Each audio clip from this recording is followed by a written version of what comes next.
Olá, gente. Bom dia, boa tarde, boa noite. Vamos iniciar mais uma aula EAD. O assunto da gente hoje vai ser ácidos. A primeira proposta foi trabalhar ácidos e bases, mas essa aula aqui vai ser ácido, porque o assunto é um pouco longo. Na próxima aula, a gente trabalha com bases. Pessoal, em relação aos ácidos, eles são fundamentais para, digamos assim, o funcionamento do nosso corpo e também para o desenvolvimento de alguns materiais. Para a gente identificar um ácido de forma segura, primeiramente a gente tem que olhar a inscrição que tem na embalagem, porque a pessoa não pode pegar qualquer material e cheirar ou tentar saborear ele, porque isso aí pode ser inclusive fatal. Eu já expliquei isso em aulas presenciais lá no laboratório. Uma das características dos ácidos, que são os ácidos mais comuns que a gente tem em casa, como frutas, por exemplo, a gente sente um gostinho meio azedo. Toda vez que a gente colocar alguma coisa na boca, comer, ingerir algum alimento, a gente sentir um gostinho meio azedo significa que aquele material é ácido. Aí já uma base, um material que tem essa substância por trás de um ácido, tem um sabor mais adstringente, ou seja, ele é mais travoso. Pronto. Aí, como eu falei em relação aos ácidos, que eles têm um sabor meio azedo, aí aqui tem alguns exemplos, né, como vinagre, limão, tamarindo, que é uma espécie de laranja, ou seja, qualquer alimento cítrico tem, tem sabor meio diferenciado. Em relação aos ácidos, tem uma classificação dos ácidos aí, ácido um pouco mais forte, um pouco mais fraco, médio e assim por diante. Normalmente, essa classificação desse componente ácido, eles são medidos pelo potencial hídrico dele, que é o pH. Ele pode variar de 0 a 6,9. Tudo que for mais próximo de 0, ele é um ácido com capacidade de corrosão um pouco maior. E quando vai chegando perto de 6,9 por aí, ele praticamente fica neutro, porque 7 é neutro. 0 a 6,9, porque se for, algumas pessoas dizem de 0 a 7 é ácido, não. 7 ele é neutro, não é nem ácido e nem base.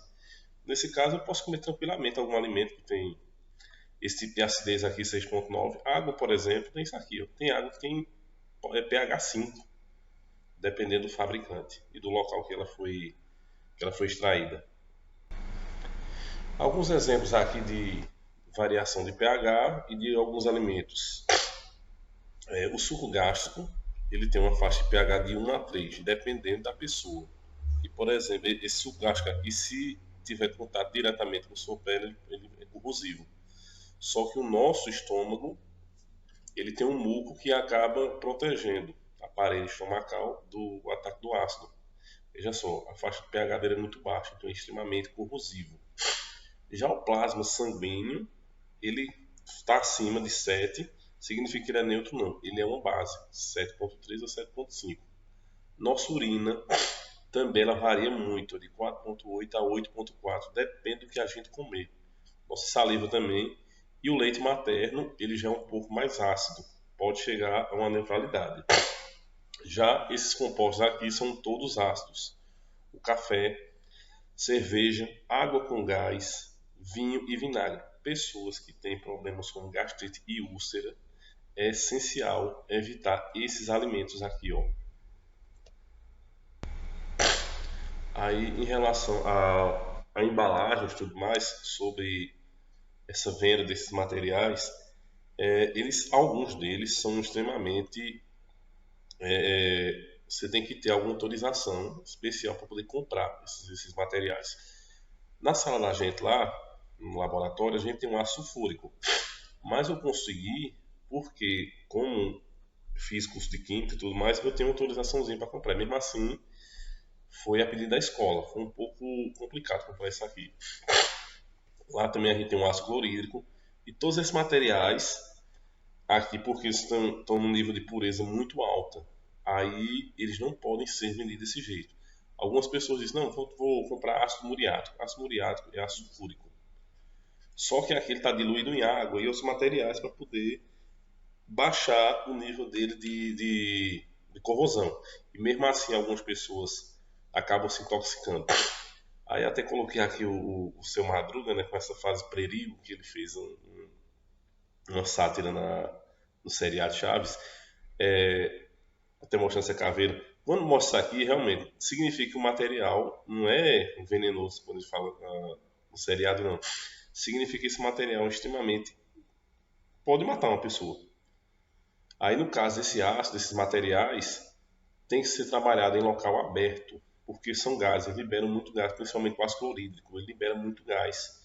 Então, a pessoa pode se intoxicar e morrer ali mesmo. Ele começa a queimar as vias aéreas, os olhos, e se você não manusear ele de certa forma, misturar ele com outro material, por exemplo, um cloro, ele pode causar uma pequena explosão ali, no local onde você está trabalhando. Essas aqui são as fórmulas de alguns ácidos. Os ácidos eles podem ser feitos de forma natural ou de forma sintética. Pode ser construído em laboratório, por exemplo. Vê só. Aqui são os elementos que tem na tabela periódica. Aqui são o padrão dele, ou seja, quando eles se misturam, ou seja, de forma sintética ou natural. E aqui o nome comum dele. Por exemplo, vamos usar dois aqui, né? O Cl, Br e esse L aqui. No caso seria cloro, bromo e iodo. Aí HCl3, ClO, aí no caso seria o ácido clorídrico. O outro aqui, o carbono. Lembrando que todo ácido ele tem em sua estrutura, em sua fórmula, a letrinha H, o hidrogênio, porque é a base dele, de todos os ácidos. Para a gente saber mais ou menos uma coisa, o ácido carbônico, todo mundo gosta dele, porque é a base da Coca-Cola. Para que serve o ácido carbônico? A função do ácido carbônico é deixar aquele gásinho da Coca-Cola. E a função dele é justamente deixar um tempo a mais de validade da Coca-Cola. Todo ácido ele tem sua finalidade. Não é à toa que eles são fabricados, não.